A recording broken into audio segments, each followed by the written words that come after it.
जो बोललेला जो शब्द आहे ना, तो दुर्योधनाच्या मनामध्ये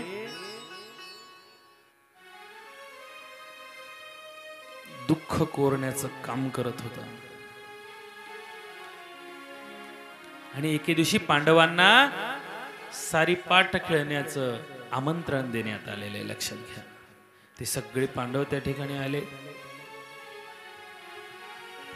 मोठी अशी सभा भरलेली आहे. उंच अशा सिंहासनावर राजा धृतराष्ट्र विराजमान आहे. पितामह भीष्म आहेत, द्रोण आहेत, कर्ण आहे, विकर्ण आहे, दुःशासन आहे. पांडव समोर बसले आणि खेळाला सुरुवात झाली. बघा तुम्ही, अनेक प्रकारचे खेळ आहेत. काही खेळ माणसाला परमेश्वराकडे नेण्याचं काम करत असतात. परमेश्वराच्या लीळा, परमेश्वराच्या कथा, त्या माध्यमातनं आपण त्या खेळाकडे, त्या दृष्टीने आपण त्याच्याकडे बघत असतो. परंतु काही खेळ आपल्याला मृत्यूकडे नेत असतात, अगदी मृत्यूकडे. पबजी आणि फ्री फायर नावाचे खेळ आलेले आहेत आता, माहिती असतील तुम्हाला, माहिती आहे ना? हा,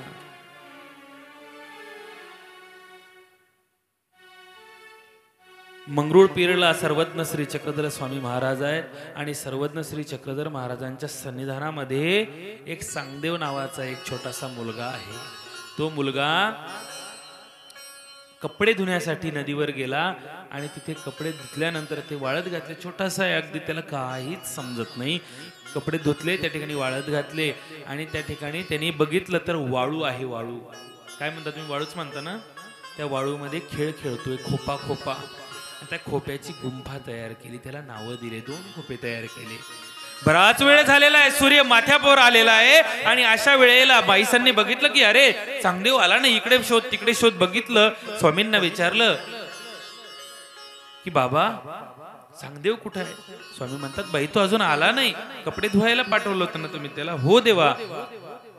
आता देवालाही काळजी वाटू लागली आणि देव स्वतः त्या ठिकाणी त्याला शोधत शोधत आले. तर छोटासा असलेला चांगदेव त्या ठिकाणी खेळ खेळतो आहे आणि ते जे त्यांनी खोपे तयार केले, त्या खोप्याला, एका खोप्याला नाव दिलं की ही श्री चांगदेव रावळांची गुंफा आणि ही श्री प्रभूंची गुंफा.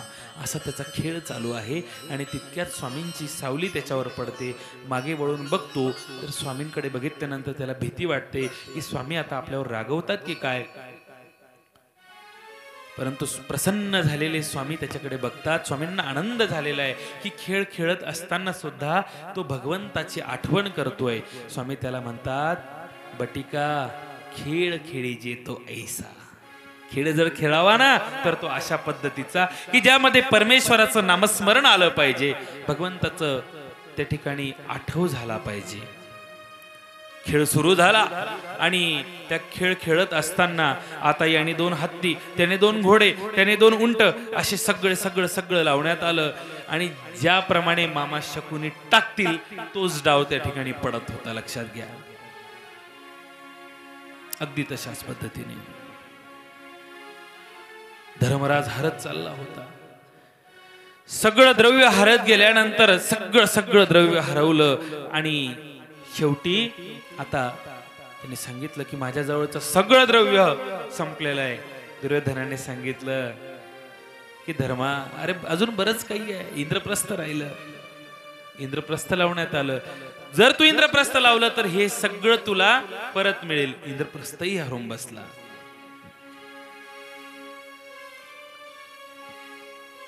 घर गेलं, इंद्रप्रस्थ गेला, पर्याय उरला नाही.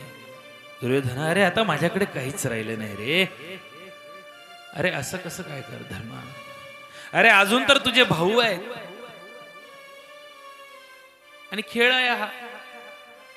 एखाद्या भावाला जर याच्यावर लावलं तर हे सगळं तुला परत मिळेल. आशेने सगळ्यात लहान असलेल्या सहदेवाला लावण्यात आलं, नकुलला लावलं, अर्जुनाला लावलं, भीमाला लावलं. सगळे हरून बसले, स्वतःही हरून बसलेला आहे. आणि आता आता मात्र धर्मराजाने सांगितलं की दुर्योधना, अरे आता माझ्याकडे काहीच राहिलेलं नाही, काहीच राहिलं नाही, माझ्याजवळचं सगळं द्रव्य संपलं. त्यांनी सांगितलं की नाही, अजून तुझ्याकडे एक गोष्ट आहे. कुठली गोष्ट? तुझी पत्नी, तुझी बायको द्रौपदी. असं म्हटल्यानंतर भीम उठला. दुर्योधना, काय बोलतोस? दुर्योधनाने सांगितलं की भीमा, तू आता पंडुपत्र भीम राहिला नाहीस, तू आता आमचा दास झालेला आहेस, दास. आणि दासाने जास्त बोलायचं नसतं. मान शर्मेने खाली घालून आता हा भीम त्या ठिकाणी खाली बसलाय बघा. काहीच करू शकत नाही, काहीच करू शकत नाही. आणि अर्जुन म्हणतो, दादा याचं ऐकू नकोस, हा ऐकू नकोस. परंतु माझे भाऊ, माझं सगळं धन द्रव्य सगळं मला परत मिळेल या आशेने, या अपेक्षेने, कुठलाही मागचा पुढचा विचार न करता धर्मराजाने द्रौपदीला दावावर लावली आणि हरून बसलेला आहे. मोठी बिकट अवस्था झालेली आहे. त्या ठिकाणी सगळे बसलेले आहेत. आणि आता दुर्योधन त्या ठिकाणी दुःशासनाला आज्ञा करतो. दुःशाला सांगतो की दुष्या, अरे जाय त्या द्रौपदीला इकडे घेऊन ये. तिला तिच्या सौंदर्याचा फार गर्व आहे ना, बघू तर दे ती नेमकी दिसती कशी आहे. आणि आता दुःशासनाला त्या ठिकाणी पाठवण्यात आलं. द्रौपदीची नेमकीच आंघोळ झालेली आहे आणि ती द्रौपदी आता आपले केस वाळविण्यासाठी ती त्या आपल्या राजमहालाच्या त्या खिडकीजवळ बसलेली आहे. सूर्याची किरण आपल्या त्या केसांवर ती पाडून घेते आहे. आणि अशा वेळेस त्या ठिकाणी अचानक दुःशासन येतो आणि दुःशासन म्हणतो, द्रौपदी चल, तुला दादा दुर्योधनाने बोलवलंय. अचानक आलेल्या दुःशासनाला पाहून द्रौपदीला समजलं नाही की नेमकं झालं काय. द्रौपदी म्हणते, अहो भाऊजी, तुम्ही या ठिकाणी कसं काय आलात आणि तुम्ही परवानगी कोणाला विचारली? दुःशासन म्हणतो, द्रौपदी तू आता महाराणी राहिली नाही, तू आता दासी झाली आहेस. आणि तुझा नवरा धर्मराज तुला डावामध्ये हरून बसलेला आहे. चल. द्रौपदीने सांगितलं की अहो असं करू नका, माझ्या अंगावर पूर्ण वस्त्रही नाहीत, मी तिथे कशी येईन? तुम्ही जा, मला तिथे बोलू नका. द्रौपदी बऱ्या बोलायला येतेस की नाही की तुला ओढून नेऊ? भाऊजी असं करू नका हो. परंतु दुःशासन ऐकायला तयार नव्हता. आणि आता द्रौपदीचा हात पकडला, तसं द्रौपदीने हात झटकायला सुरुवात केली. आणि आता द्रौपदीचे केस पकडलेले आहेत आणि त्या केसांमध्ये तिने हात घातलेला आहे आणि ते तिचे केस आता तो ताणायला सुरुवात केलाय. ती खाली पडलेली ती द्रौपदी, तिला तो ओढण्याचा प्रयत्न करतोय. आणि ही द्रौपदी आता दुःख करते, ओरडते, अहो नका हो असं करू, नका असं करू, असं करू नका हो.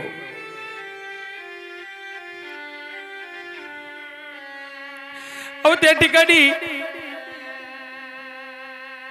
पितामह आहेत, त्या ठिकाणी सगळे सगळे मोठी मोठी माणसं आहेत. त्या ठिकाणी मला नका हो घेऊन जाऊ. आणि एखाद्या कसायाने गाईला उडत न्यावं, अगदी तशा पद्धतीने हा दुःशासन त्या द्रौपदीला ओढून नेत होता. आणि ती आकांत करत होती, ओरडत होती, रडत होती, दुःख करत होती. नका हो असं करू. उडत उडत आला आता त्या दुःशासनाने त्या सभेमध्ये तिला आणलेलं आहे. आणि कशी तरी आपली आबरू वाचविण्यासाठी ती एका बाजूला जाण्याचा प्रयत्न करते, तसं दुर्योधन त्या दुःशासनाला म्हणतो, ए दुःशार, बघतोस का हिच्याकडे? विवस्त्र कर हिला, हिला हिच्या सौंदर्याचा फार माज आहे ना, बघू तर दे ही नेमकी दिसते कशी. दुर्योधन त्या ठिकाणी मोठ्या कांताने, मोठ्या क्रोधाने बोलतोय. बाजूला समोर बसलेल्या अर्जुनाने बघितलं, दुर्योधना ए गप्प बस, तुला बोलण्याचा अधिकार नाही, तुझा अधिकार केव्हाचाच संपलाय.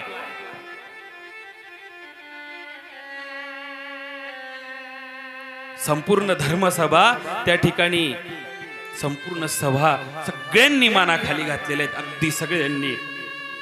आणि आता हा दुःशासन तिला ओढण्याचा प्रयत्न करतोय, तशी ती स्वतःची अब्रू वाचविण्याचा प्रयत्न करते. आणि ही द्रौपदी आता सर्वात अगोदर महाराज धृतराष्ट्रांजवळ जाते आणि त्यांना सांगते की महाराज, महाराज वाचवा हो, वाचवा हो मला, अहो मी तुमची कुलवधू आहे हो, मला वाचवा. परंतु धर्मराजाने आपली मान खाली घातलेली आहे.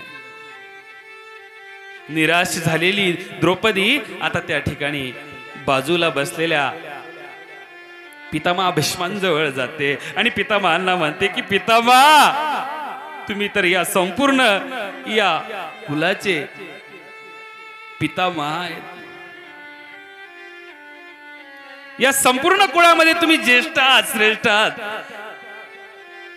तुमच्या या कुलवधूला वाचवणार नाही. परंतु पितामह भीष्मांनी मान खाली घातली. आता द्रोणाचार्य, कृपाचार्य सगळ्यांकडे जाते आहे, परंतु कुणीही तिला तिचं दुःख ऐकायला तयार नव्हतं, कुणीच तयार नव्हतं. आकांत करते, वेदनेचा कल्लोळ मनामध्ये उठलेला आहे आणि दुःख करते आहे. आपल्या पतींना सांगते, परंतु पाचही पतींनी माना खाली घातलेल्या आहेत.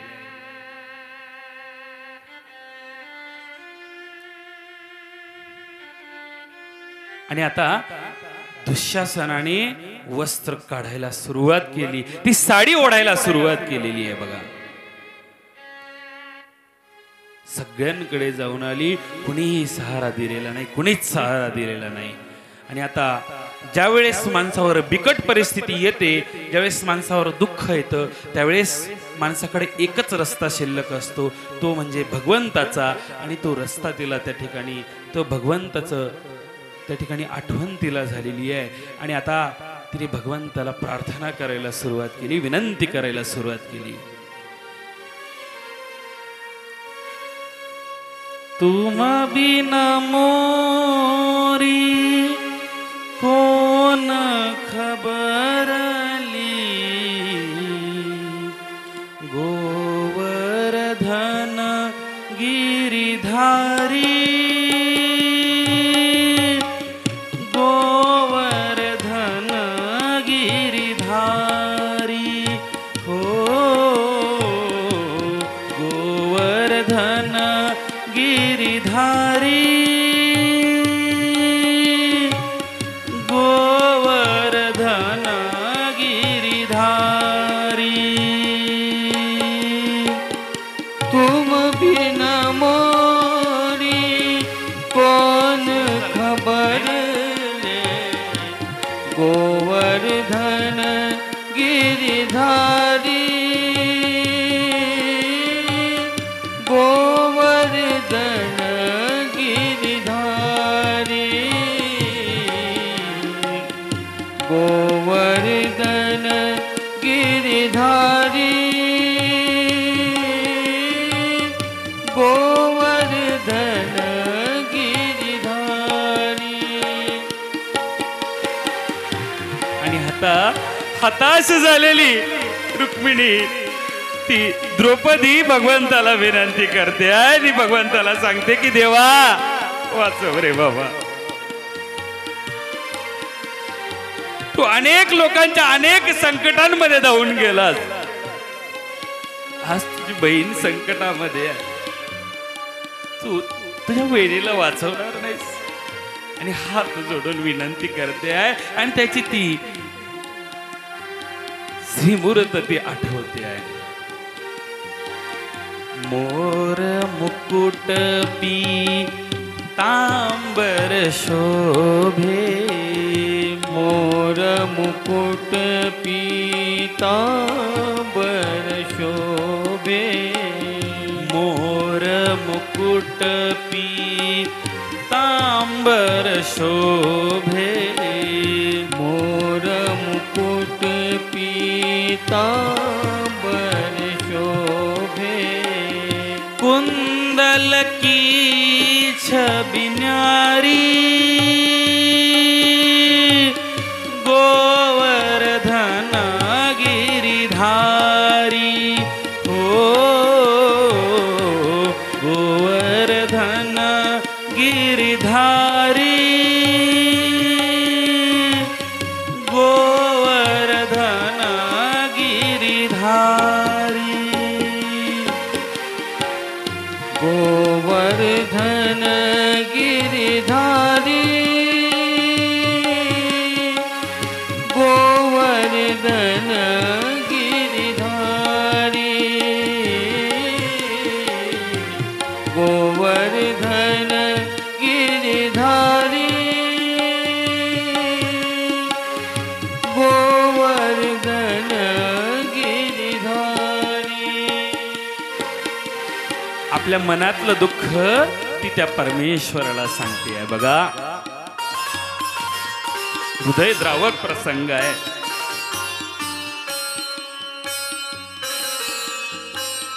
देवा, असं काय पाप केलं होतं रे मी, जेणेकरून माझ्यावर हा दिवस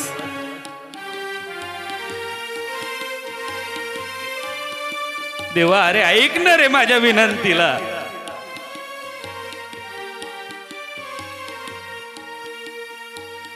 भरी सभा में द्रौपदी राखो, हरि सभा में द्रौपदी आँखो, भरी सभा में द्रौपदी राखो, हरि सभा में द्रौपदी राखो, लाज रखो हमारी, गोवर्धन गिरिधारी, हो गोवर्धन गिरिधारी, गोवर्धन गिरिधारी, गोवर्धन गिरिधारी, गोवर्धन गिरिधारी. आणि आता हा दुःशासन त्या ठिकाणी ते वस्त्र ओढतोय. बघा, अश्रूंच्या धारा त्या द्रौपदीच्या डोळ्यातनं खाली ओरगळतायत, केस विचकटलेले आहेत आणि अर्धवस्त्र अंगावर नेसलेले आहेत आणि ती अंगावरची साडी ओढण्याचा तो प्रयत्न चालू आहे. आणि प्रभू परमात्मा त्या ठिकाणी अवतरित होतात आणि इकडे वस्त्र ओढणारा वस्त्र ओढतोय आणि तिकडे वस्त्र पुरवणारा वस्त्र पुरवतोय. लक्षात घ्या.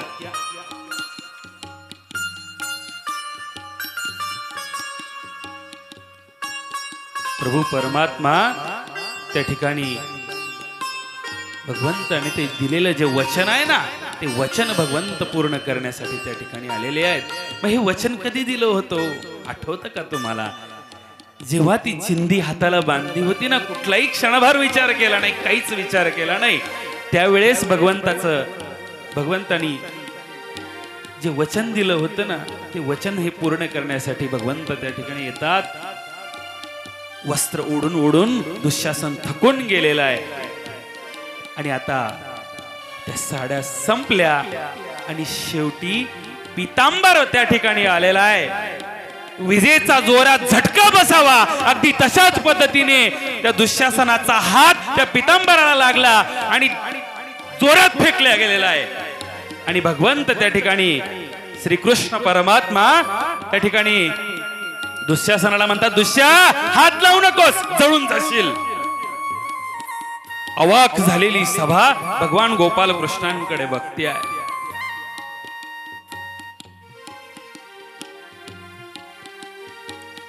भरी सभा में द्रौपदी राखो, भरी सभा में द्रौपदी राखो, लाज रखो हमारी,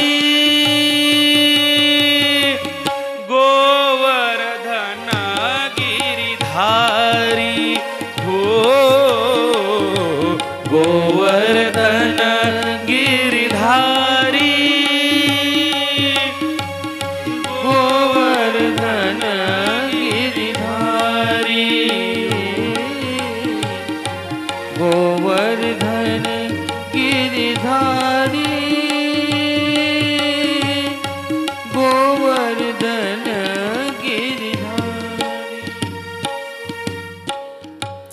क्रोधायमान झालेला दुर्योधन आता त्या ठिकाणी सांगतो की हे सगळं आम्ही जिंकलेलो आहोत, तुम्हाला इथं राहता येणार नाही, तुम्ही आता इथून निघा. आता काहीच नाही त्यांच्याकडे, मग आता करणार काय? यांनी सांगितलं तुम्हाला जर हे सगळं पाहिजे असेल तर तुम्हाला काय करावं लागेल, आम्ही सांगतो त्या नियमाप्रमाणे तुम्हाला राहावं लागेल. आणि त्यांनी सांगितलं की तुम्हाला 12 वर्षाचा वनवास करावा लागेल, 1 वर्षाचा अज्ञातवास करावा लागेल. अज्ञातवासात जर तुम्ही आम्हाला सापडलात तर आम्ही तुम्हाला संपवून टाकू. 12 वर्षचा वनवासात निघून गेलेत पांडव. परंतु जाताना मात्र भीमदादाने शपथ घेतली की दुष्या, ज्या हातांनी तू माझ्या पत्नीला हात लावलास ना, माझ्या पत्नीच्या केसांना तू हात लावलास ना, ती हात छाटून तुझ्या रक्तांनी माझ्या पत्नीच्या केसांना मी आंघोळ घालेल. आणि द्रौपदीने शपथ घेतली, जोपर्यंत याच्या रक्तांनी मी माझे केस धुणार नाही ना, तोपर्यंत मी विणी बांधणार नाही. ही शपथ तिने घेतलेली आहे.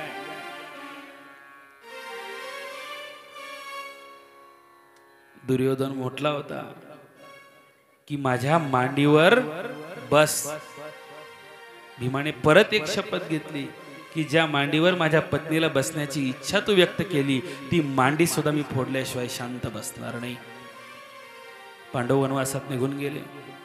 12 वर्षाचा वनवास, 1 वर्षाचा अज्ञातवास संपत आला. विराट राजाची इथे सभा भरली.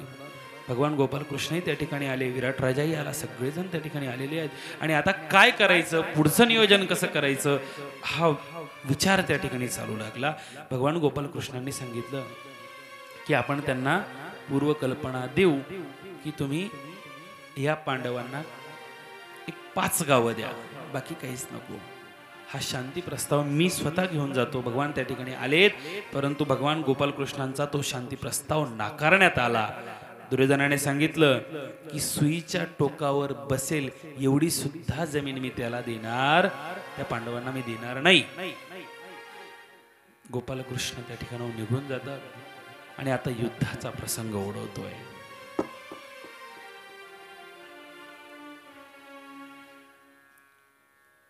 युद्धाचा प्रसंग ओढवतोय. अवरादा ते तयार आहेत का? नाही ना, ठीक आहे. तर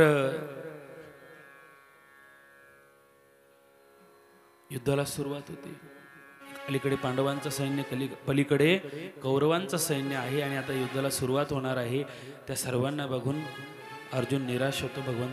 भगवंत म्हणतात, अरे अर्जुना, काहीच काळजी करू नकोस. तुला असं वाटतं की तू यांना मारशील आणि मरून जातील? असं होऊ शकत नाही. यांची फक्त शरीर मरणार आहेत. वासांश जीर्णानि यथा विहाय नवानि गृह्णाति नरोपराणि. तथा शरीरानि विहाय जीर्णा नन्यानि संयाती नवान देही. ज्ञानेश्वर माऊली फार सुंदर वर्णन करतात. जैसे जीर्ण वस्त्र सांडीजे मग नवे वेडीजे तैसे देहांतरा ते स्वीकरीजे चैतन्यनाथे. ज्याप्रमाणे माणूस जुने वस्त्र टाकून देतो, नवीन वस्त्र धारण करतो, अगदी तशाच पद्धतीने हा आत्मा शरीर जीर्ण झालं की ते टाकून देतो आणि नवीन शरीर धारण करत असतो. भगवान श्री गोपालकृष्ण भगवंतांनी श्रीमद भगवद्गीतेचं तत्वज्ञान त्या ठिकाणी अर्जुनाला सांगितलं. अर्जुनाचा विषाद दूर केलेला आहे आणि श्रीमद भगवद्गीता त्या ठिकाणी सांगितल्यानंतर आता अर्जुन युद्धाला तयार होतो आणि युद्धाला सुरुवात होते.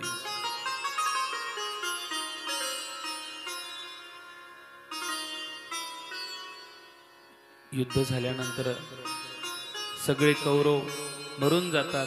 शेवटी दुर्योधन राहतो. दुर्योधनाला मारायचं, तो पाण्यामध्ये लपून बसतो सरोवरामध्ये. त्या ठिकाणी हे शोधत शोधत जातात, त्याला त्या सरोवरातनं बाहेर काढतात. भीमाचं आणि दुर्योधनाचं घणघोर युद्ध होतं.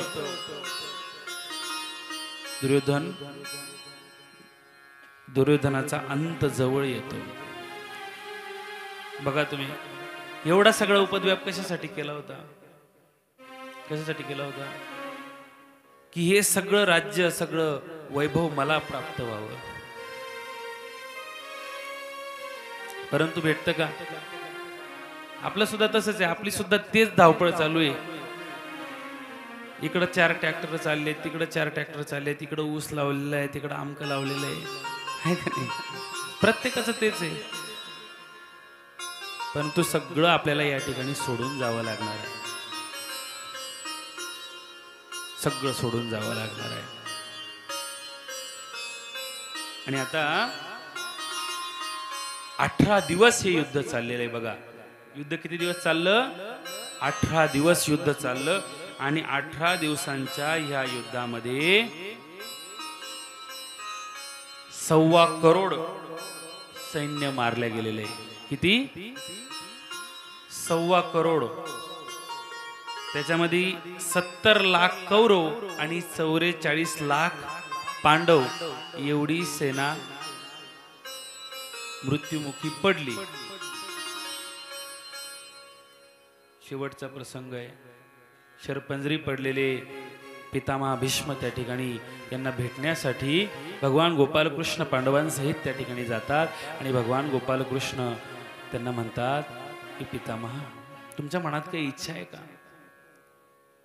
नाही देवा. पितामह, अहो तुमच्या अंगामध्ये हे जे बाण घुसलेले आहेत ना, हे बाण आपण काढून टाकू. हे बाण काढून टाकू. गेल्या कित्येक दिवसांपासून तुम्ही या ठिकाणी शरपंजरी पडलेले आहात. अंगातनं दुर्गंध येते, वास येतोय. हे फक्त बाण काढायला उशीर आहे. तुम्ही नीट व्हाल. मृत्यूचा तर विषयच नाही. इच्छा मृत्यूचं तुम्हाला वरदान आहे. ते म्हणतात नाही देवा, नाही. आता माझा अंतकाळ असाच आहे, तो ठरलेला आहे आणि तो अशाच पद्धतीने यावा अशी माझी इच्छा आहे. मग तुम्ही वाट कशाची पाहतात? त्यावेळेस त्यांनी सांगितलं की मी उत्तरायणाची वाट पाहतो आहे. बघा, मृत्यूची प्रत्येकाची वेळ ठरलेली आहे. ते उत्तरायणाची वाट पाहत होते. पितामह, तुमच्या मनात काही इच्छा आहे का? आणि ते इच्छा व्यक्त करतात. काही इच्छा व्यक्त करतात? इतना तो करना स्वामी, जब प्राण तन से निकले. इतना तो करना स्वामी, जब प्राण तन से निकले. इतना तो करना स्वामी, जब प्राण तन से निकले. गोविंद नाम लेकर मेरे प्राण तन से निकले. गोविंद नाम लेकर मेरे प्राण तन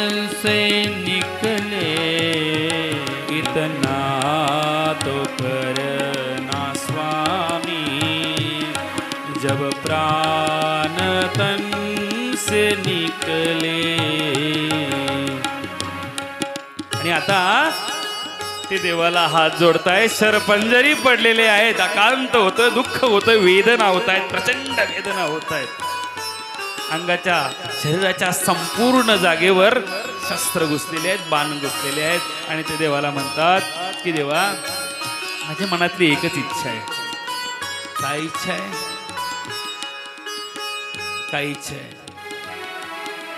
कृष्णत्वदीय पद पंकज पंजरांते अद्देव मे विशतु मानस राजहंस. कृष्णा, तुझे जे पद म्हणजे पाय आहेत ना, हे पाय म्हणजे अगदी फुलासारखे आहेत, नरम आहेत, नाजूक आहेत, कोमल आहेत. आणि हे जे पाय आहेत ना, माझी इच्छा आहे, माझ्या मनातला मानस आहे. अद्देव मे विशतु मानस राजहंस. माझ्या मनातला जो मानस आहे ना, तो काय आहे? प्राण प्रयाण समय. ज्यावेळेस माझा हा जो प्राण आहे ना, या शरीरातनं प्रयाण करेल, त्यावेळेस कफ, वात आणि पित्त तिघही प्रकारचे गुणधर्म माणसाच्या ठिकाणी असतात, व्याधी माणसाच्या ठिकाणी असतात. आणि त्या तिघही प्रकारच्या व्याधी मला नको आहेत. त्यावेळेस माझ्या मुखामध्ये काय पाहिजे? फक्त आणि फक्त तुझं नाम पाहिजे. ते विनंती करत आहेत.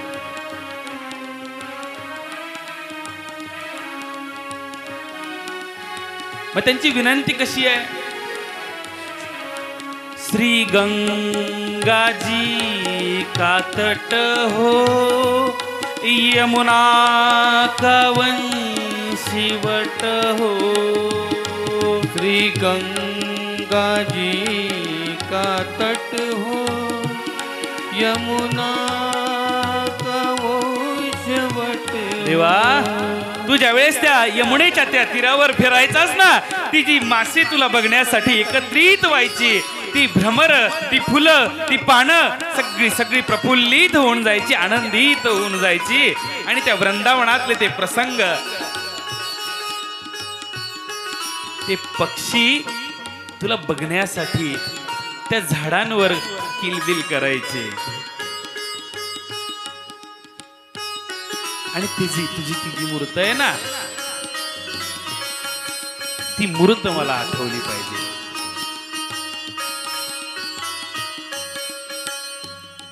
श्री गंगाजी का तट हो, यमुना का वंशीवट हो.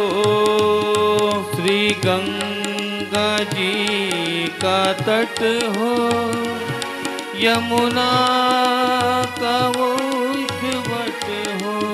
तू ती ठिकाण कोणतंही असू दे देवा, त्याच्याशी मला काही घेणं देणं नाही. त्याच्याशी मला काहीच घेणं देणं नाही. मला घेणं देणं कशाशी आहे? तुझ्याशी आहे. तुझ्याशी घेणं देणं आहे.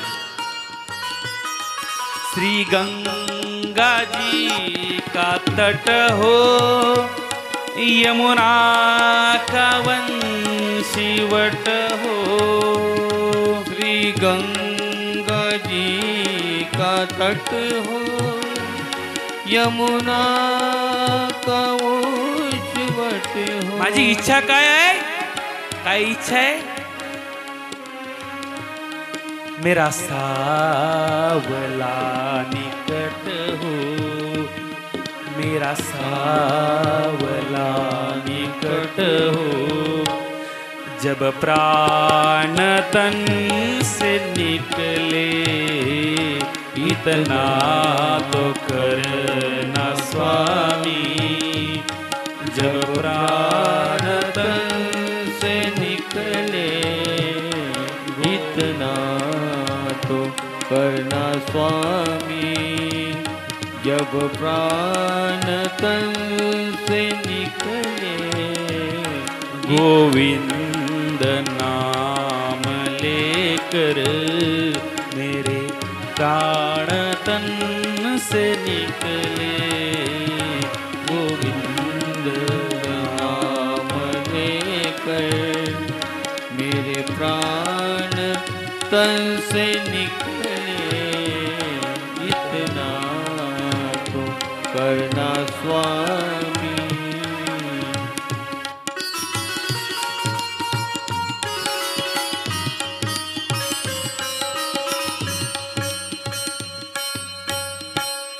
देवा, ज्यावेळेस माझा हा प्राण या शरीरातनं प्रयाण करेल ना, त्यावेळेस तुझी फक्त मूर्त माझ्या मनामध्ये अंतःकरणामध्ये आठवली पाहिजे. आम्ही काय म्हणतो, एखादा माणूस जर आजारी पडला, बाबा बाबा जिलेबी देऊ का, जिलेबी, जिलेबी आवडत होती हो बाबाला, जिलेबी आणा. अरे बाबांनो, त्याच्या मुखामध्ये भगवंताचं नाम आहे किंवा नाही, तो प्रयत्न तुम्ही केला पाहिजे. एकदा काय झालं, एक सावकार होता आणि तो सावकार, त्याला 4 मुलं होती. आयुष्यभर सावकारी केली, भरपूर पैसा जमा केला, 4च्या भावानी पैसा चालायचा गावामध्ये, इतका पैसा जमा केला. शेवटी अंतकाळ जवळ आला आणि आता 4ही मुलं 4 बाजूला उभी राहिली आणि पहिला मुलगा आता वडिलांना म्हणतो, मुलं धार्मिक होती, त्यांना वाटलं की वडिलांचा अंतकाळ जवळ आला आणि शेवटच्या घटिकेला का होईना परंतु भगवंताचं नाम त्यांच्या मुखामध्ये यावं. पहिला मुलगा म्हणतो, पिताजी अरे राम राम तो कहो. म्हाताऱ्याने डोळे विस्पारले, मुलाकडे बघितलं आणि म्हातारा म्हणतो, अरे हा रामलाल की तरफ भी है 500 बाकी. आवाजही निघत नव्हता. रामलालकडे 500 रुपये बाकीत म्हणे आपले. दुसऱ्या मुलाला वाटलं राम काही कळाला नाही. दुसरा मुलगा म्हणतो, अरे पिताजी अरे श्याम श्याम तो कहो. म्हातारा म्हणतो, अरे हा श्यामलाल की तरफ भी है 300 बाकी. श्यामलालकडे पण 300 रुपये बाकीत म्हणे आपले. तिसऱ्या मुलाला वाटलं राम श्याम काहीच कळत नाही. तिसरा मुलगा म्हणतो की अरे पिताजी हरी हरी तो कहो. म्हाताऱ्याने क्षणभर विचार केला. म्हातारा म्हणतो, अरे हा हरिलाल की तरफ भी है 100 बाकी. हरिलालकडे 100 रुपये बाकीत म्हणे आपले. म्हातारा देवाचं नाव घेत नव्हता. चौथा मुलगा हुशार होता, त्याने विचार केला की अरे याला म्हाताऱ्याला पैसे आठवत आहेत, देव आठवत नाहीये, आपण आता असं करू, देवाचे नाव न घेता सरळ विचारू. आणि मग म्हणून त्या चौथ्या मुलाने विचारलं, अरे पिताजी अरे देव देव तो कहो. म्हातारा म्हणतो, अरे देव की ना देव तगादा तो लगाव. पैसे तर काढा, पैसे राहून जातील. असं आहे, जे तुम्ही आयुष्यभर करणार तेच तुम्हाला शेवटी सुद्धा आठवेल. म्हणून आयुष्यभर आता बरेच जण म्हणतात, बाबा आमचं काय देवधर्म करायचं वय का. तरुण मंडळीला जर सांगितलं तर देवधर्म करण्यासाठी कुठल्याही वयाची गरज नसते, त्या मानसिकतेची गरज असते आणि संत सहवासाची गरज असते. संतांच्या सहवासात जर गेलात तर नक्कीच तुमचं कल्याण झाल्याशिवाय राहणार नाही. आणि म्हणून संतांचा सहवास आपल्याला करणं गरजेचं आहे. शेवटचा प्रसंग आहे बघा. कुंती माता, सगळे पांडव त्या ठिकाणी एकत्र झालेले आहेत. महाभारताचं युद्ध संपलं आणि आता त्या ठिकाणी अश्वत्थामा जो द्रोणाचार्यांचा मुलगा होता, त्यांनी अभिमन्यूची पत्नी उत्तरा तिच्या गर्भावर ब्रह्मास्त्र सोडलं होतं. ब्रह्मास्त्र सोडलं. घाबरून गेलेली उत्तरा भगवान गोपाल कृष्णांकडे धावत आली आणि देवाला विनंती केली, देवा या संकटातनं मला वाचवा. पाही पाही महायोगिन देव देव जगतपते नान्यम तद्भयत पश्यत यत्र मृत्यू परस्परम. देवा तू योगियांचा योगी राज आहेस, अनेकांना अनेक संकटातून वाचवलं, मला या संकटातनं वाचवणार नाहीस. तेव्हा भगवंत तिच्या पोटात असलेल्या त्या गर्भाला म्हणजे राजा परीक्षितीला त्या ठिकाणी वाचवतात. मग परीक्षितीला वाचवण्याचं काय कारण? कारण परीक्षिती हा धर्मज्ञ राजा होता आणि त्याने जीवनाची आणि मृत्यूची परीक्षा दिली. बरोबर ना बाबा, तपसराज बाबा? आणि म्हणून ती परीक्षा दिल्यामुळे त्याचं नाव प्रत्यक्ष प्रभू परमात्मा भगवान गोपाल कृष्णांनी राजा परीक्षिती असं ठेवलं. भगवंताने त्यांना त्या दुःखातनं वाचवलं. राजा परीक्षितीचा जन्म झाला आणि त्या ठिकाणी आता भगवान गोपाल कृष्ण त्या पांडवांना म्हणतात की आता बरेच दिवस झाले मी माझी द्वारका सोडून इकडे आलेलो आहो, आता मला जावं लागेल. त्यावेळेस कुंती माता म्हणते, देवा नको जाऊ स्वामी, अगं येतो गा ते, आता भरपूर दिवस झाले, मला माझा घरी परिवार पाहावा लागेल, आहे की नाही. सप्ताह बऱ्याच दिवसाचा चालू आहे आता. आमचे सर सांगत असेल, सर सांगतील उद्या बाबाला, बाबा 7 दिवसापासून सप्ताह चालू आहे, आता माझ्या घराकडे बघू द्या. तसं त्यांनी सांगितलं. कोणती माता म्हणते की नाही,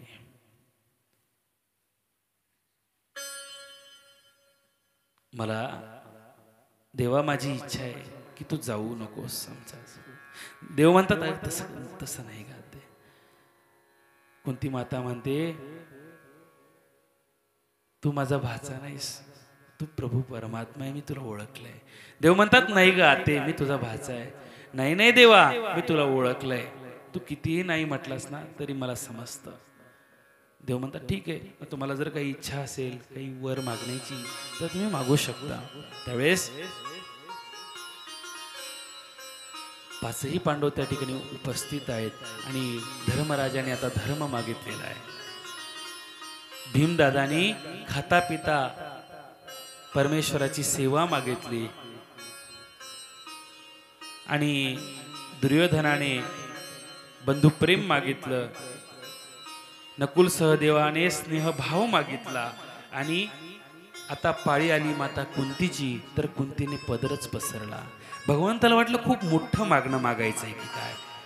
त्यावेळेस आता कुंती माता भगवान गोपाल कृष्णांजवळ येते आणि भगवान गोपाल कृष्णांना म्हणते की देवा, तुला जर मला काही द्यायचं असेल ना तर काय दे.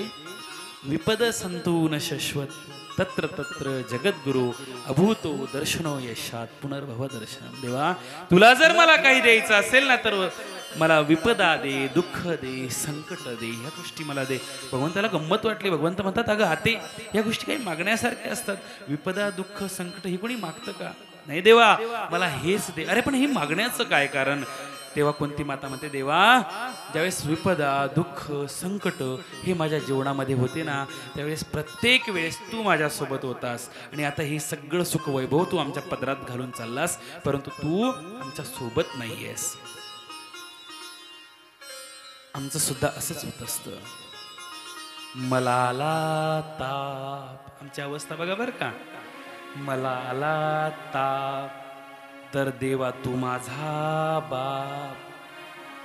आम्हाला जर ताप आला तर आम्ही देवाला विनंती करतो, देवाला सांगतो की देवा तू आमचा बाप आहे. आणि माझा गेला ताप तर मी देवाच्या बापाचा बाप, मी देवाच्या बापाचा बाप होऊन जातो.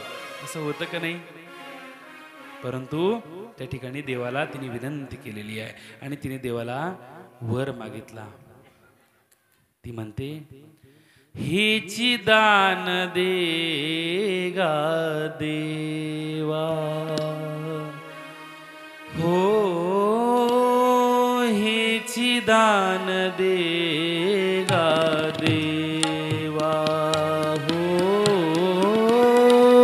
हेची दान दे गा देवा, हो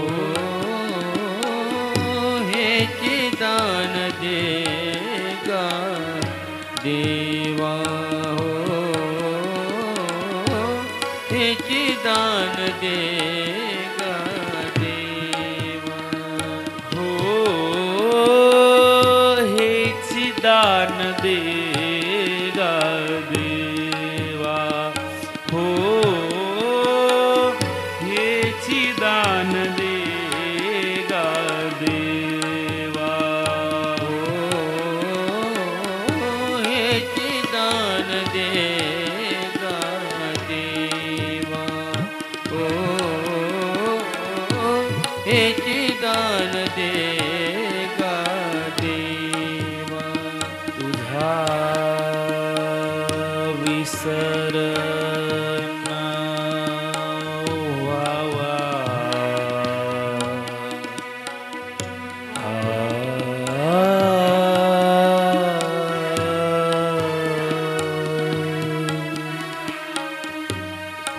तुझा विसर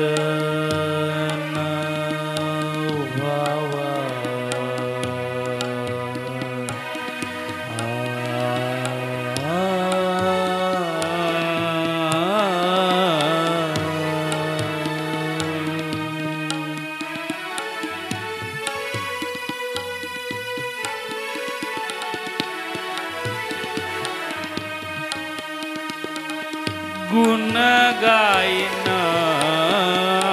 आवडी हो गुण गायन आवडी हो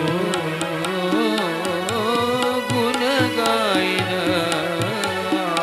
आवडी हो गुण गायन आवडी. मग ही विनंती कशासाठी केली त्यांनी तर ते म्हणतायत की देवा मला हेच दान दे, हेच दान दे देवा की मला तुझा कधीही विसर पडू नये आणि तुझी ती जी स्त्रीमूर्त आहे ना ती स्त्रीमूर्त माझ्या मनामध्ये कायम तशीच तिची आठवण तशीच राहावी हा माझ्या मनातला हेतू आहे. कारण मी तुझ्या गुणांना आठवण्याचं काम करेन.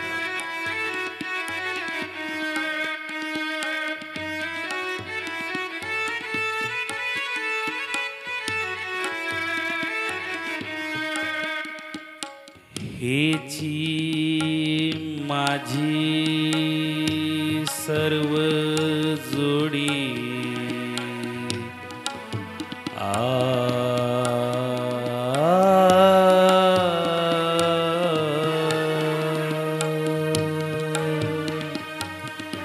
हेची माझी सर्व जोडी सर्व जोडी हेची माझी सर्व जोडी सर्व जोडी हो गुण गायन आवडी हो गुण गायन आवडी हो गुण गायन आवडी.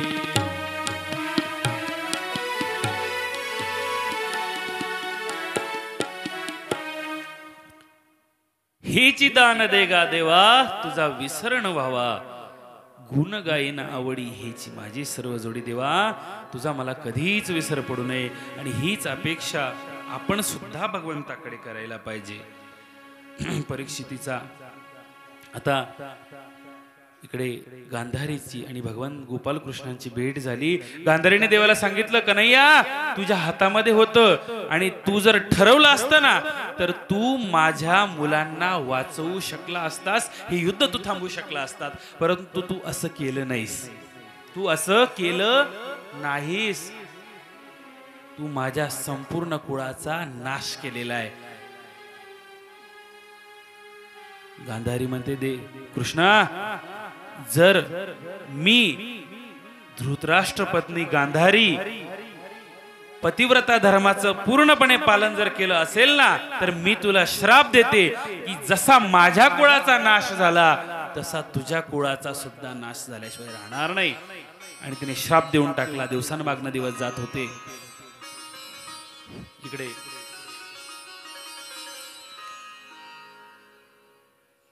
भगवान गोपाल कृष्ण आपल्या द्वारकेमध्ये परत आले आणि बघितलं तर द्वारकेची अवस्था भयानक झालेली होती.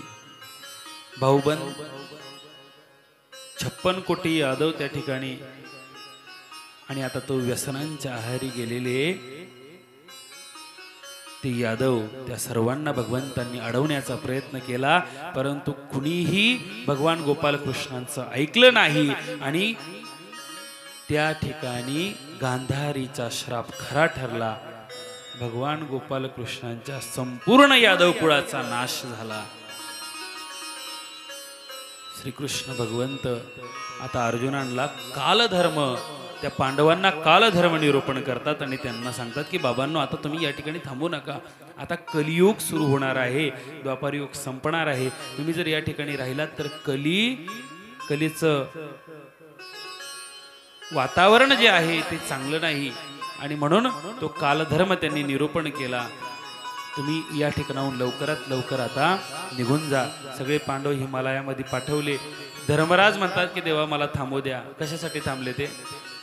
द्वारकेचं राज्य वज्रनाभाला आणि हस्तिनापूरचं राज्य परीक्षितीला त्या ठिकाणी देण्यात आलं आणि नंतर आता ते आकाशमार्गे निघून गेले. मग सोबत असलेले धर्मराजाच्या सोबत असलेले जे सैनिक होते देवलोकातून आलेले, त्यांनी त्यांचं जे विमान होतं ते इकडून गेलं. कुठून? नरकाकडून. धर्मराज म्हणतात मी कधी वाईट बोललो नाही, कधी पापकर्म केले नाही, कधी असत्य वागलो नाही, मग तुम्ही मला हे नरक कशाला दाखवतात? ते म्हणतात की तुम्ही कलियुगामध्ये राहिले पण मी तर काहीच खाल्लं नाही पिल्लं नाही, मग तुम्ही मला इकडे का आणलं? ते म्हटले तुम्ही तिथं खाल्लं नाही पिल्लं नाही, परंतु तुम्ही त्या ठिकाणी राहिले म्हणून आम्ही तुम्हाला दर्शन देतो आहोत. जर तुम्ही खाल्लं पिल्लं असतं, आता आपण तर कलियुगामध्ये राहतो, खातो पितो, आपली अवस्था काय होणार आहे आता ज्याचं त्यांनी बघा, आहे की नाही? असं आहे. पांडव आता त्या ठिकाणी पांडव आता त्या हिमालयामध्ये निघून गेलेले आहेत. भगवान गोपालकृष्ण भालुका तीर्थावर गेले. एका भिल्लाचा भगवान गोपालकृष्णांच्या पायाला तो बाण लागला आणि भगवान गोपालकृष्णांनी आपल्या मानवी शरीराचा त्याग केलेला आहे. इकडे राजा परीक्षिती राज्य सांभाळतोय आणि कली वाट पाहत होता की धर्माच्या या गादीवर बसलेला जो परीक्षिती राजा आहे, खऱ्या अर्थाने कलीने प्रवेश कुठे केला तर कलीने प्रवेश राजा परीक्षितीपासून त्या कलियुगामध्ये प्रवेश केलेला आहे. आणि आता त्यांनी बघितलं की एके दिवशी पाय न धुता राजा परीक्षिती देवपूजेला बसला आणि त्या ठिकाणी कलीने त्या ठिकाणी आपलं आक्रमण केलं आणि तो त्याच्या शरीरामध्ये प्रवेश केला. सात्विक असलेला राजा, कधीही शिकार न करणारा राजा परीक्षिती शिकारीला गेला. त्या ठिकाणी शामक ऋषी बसलेले आहेत. मेलेला एक सर्प त्यांच्या गळ्यामध्ये टाकला आणि त्याला श्राप लागला की ज्या ऋषींच्या गळ्यामध्ये साप टाकला त्या ऋषींच्या मुलाने हा सगळा प्रकार बघितला. त्यांनी सांगितलं की म्हटले ज्याप्रमाणे तुम्ही माझ्या वडिलांच्या गळ्यामध्ये साप टाकला त्याप्रमाणे तुमचा सुद्धा साप चावून मृत्यू होईल. त्या ऋषींनी डोळे उघडले, बघितलं तर त्यांच्या लक्षात आलं की समोर उभा असलेला राजा परीक्षिती आहे. त्यांच्या लक्षात आलं की हा सगळा प्रकार परीक्षितीने जाणीवपूर्वक केलेला नाही, याच्यामध्ये कलीने यांना फसवलेला आहे. आणि म्हणून ते म्हणतात की काळजी करू नका, तुम्हाला श्राप लागलेला आहे, परंतु तुम्ही याच्यावर निवारण करण्यासाठी तुम्ही महर्षी शुकयोगींद्रांकडे जा. शुकयोगींद्रांकडे गेले. त्यांनी त्याच्यातनं या दुःखातनं बाहेर कसं निघायचं, या श्रापातनं मुक्ती कशी मिळवायची यावर मार्ग सांगितला, रस्ता सांगितला. आणि त्यांनी सांगितलं की तुम्ही श्रीमद भागवत कथा श्रवण करा.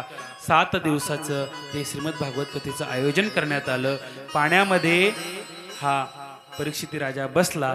परंतु मग त्यांनी सांगितलं की म्हटले मी जर भागवत कथा श्रवण केली तर माझा साप चावून मृत्यू होणार नाही का? म्हटले श्राप हा तुम्हाला लागेलच, परंतु तुम्हाला जे दुःख होणार आहे ते दुःख न होता तुम्हाला परमेश्वराची प्राप्ती होईल. आणि म्हणून परमेश्वराचं नामस्मरण करत करत कथा श्रवण करा. 7 दिवस झाले. तक्षक नागाने किड्याच्या रूपामध्ये परीक्षिती राजाला दंश केला आणि परीक्षितीचा मृत्यू झाला.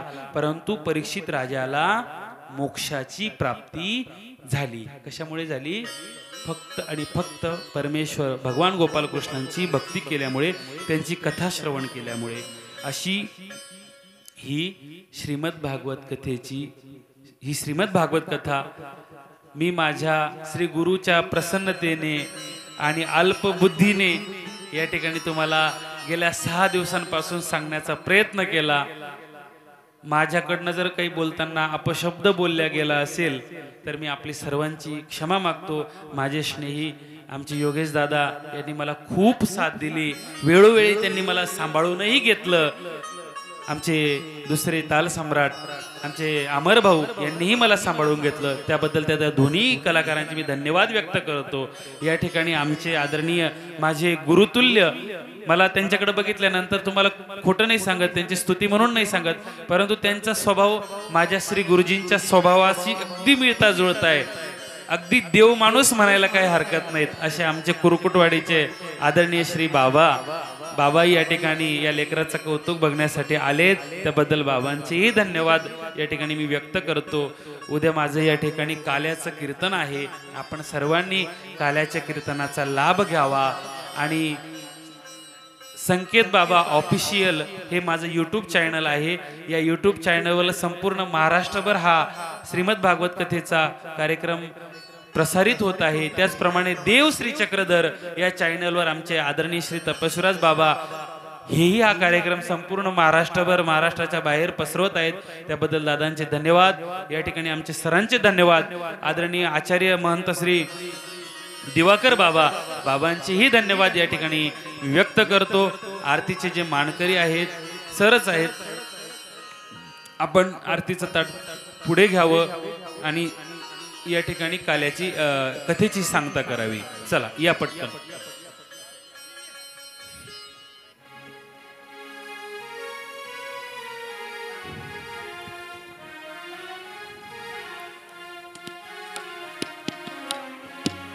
आरती कुंज बिहारी की, श्री गिरिधर कृष्ण मुरारी की.